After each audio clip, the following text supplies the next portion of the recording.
You have to understand that you need to get equipped for spiritual warfare, because if your eyes are open to one side, they're open to the other as well. And you need to know how to handle that. I've always found Christians to be as entertaining as well as interesting, and something I could really study and research, kind of like that of a doctor in a mental institution who's trying to figure out the cure on how to solve the ailment before him. I listen to these Christians, and you can tell that they're absolutely out of their fucking mind. They assume, at least in their strange mental state, that whenever they're talking, you can somehow understand what they're saying. So they tell you that you need to be prepared for some kind of demonic battle between good and evil, but they don't instruct you on how you should handle it. They just say, well, you have to sit here and be ready for it and all this, but they don't tell you if you should get a chainsaw or a Ghostbuster gun or anything to deal with it. I suspect the instructions, if they were given, would probably be a lot like The Exorcist. Bring your fucking Bible, bring your faith. And when she starts having her head spin around and vomit fucking hurls across the room and the bed starts quaking and shit like a goddamn violent orgy's happening, then be prepared to read off some dribble about Jesus, and maybe, just maybe, that'll fix it. Let's continue on, ladies and gentlemen. Because there are very crafty things that can come through on that other side. I used to have some of the dreams I would have would deal with my cat. Huh. So the demons are fucking crafty, and you know this because you had a dream about your fucking cat. All right. Continue. And I used to have this dream a lot, where I would have my cat in the room, and then another cat would come in, and they would look exactly alike. I mean, exactly. Sound alike, act alike, look alike, everything. Only one of them was real, and the other one was a demon.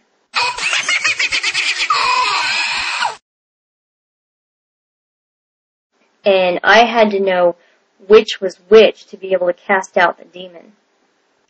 I think it's very important that one knows which cat.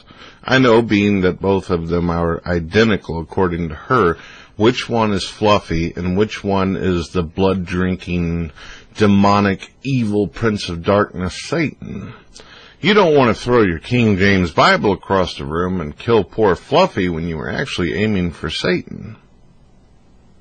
I always hated those dreams because it was really, really draining on me.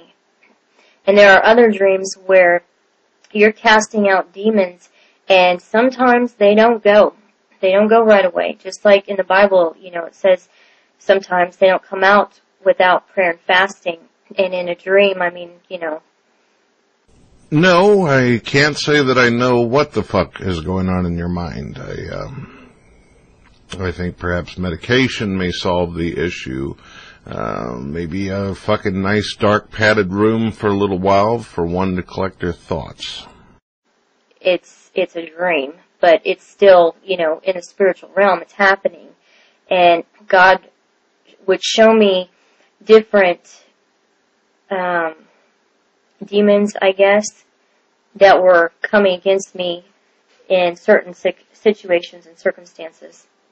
Well, that's really nice of God to do that. He basically put the demons in the lineup, kind of like Law and Order or CSI, and basically had the young lady pick which demons she was going to go after, and God apparently gave her instruction on how to kick their ass. I like it. I really do. The lineup. And the more I would read, the more I would pray and things like that, the stronger they would be. Once I would conquer one, or, sometimes there were multiple ones, but they have levels. Just like an army has levels, the military has levels of ranks, and God's holy angels have ranks. The demons have ranks too. Kind of reminds me a little bit of Dragon Age Origin, as well as World of Warcraft.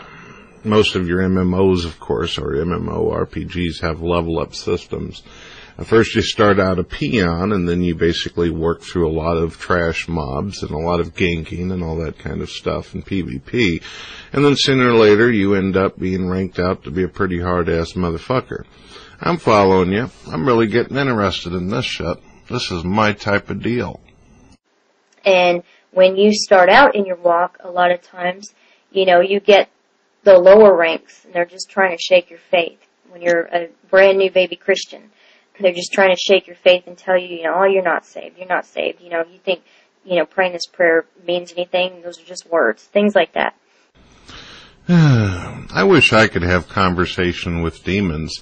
It seems to me that it would be reasonable and at least somewhat logical that if I were to be able to sit down and have conversations with lower peon demons, as she's pointed out, that would give evidence that there may be a God. That may give evidence that there might be angels and all that, especially if the demons confirm that and validate that. So it's not all too bad. It's not a bad situation if you run into a couple fucking demonic figures or shadow monsters in the coffee shop, because then there's no sense in being a non-believer anymore. But I would also recommend, ladies and gentlemen, if that ever happens to you, go to a doctor first or seek a psychiatrist. And then if they can't help you and shit, then go with whatever the fuck you imagine to be the case. But if you get past that, then you're opening into a realm of a higher rank.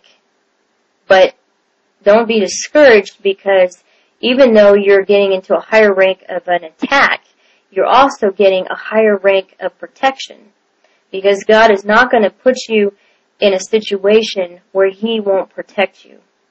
Yeah, in World of Warcraft, you get to the point where whenever you level to a certain level, you're not able to get experience off the lower peon fucking creatures and trash mobs anymore. You have to actually move up to higher dungeons and higher areas in which you'll level up and everything.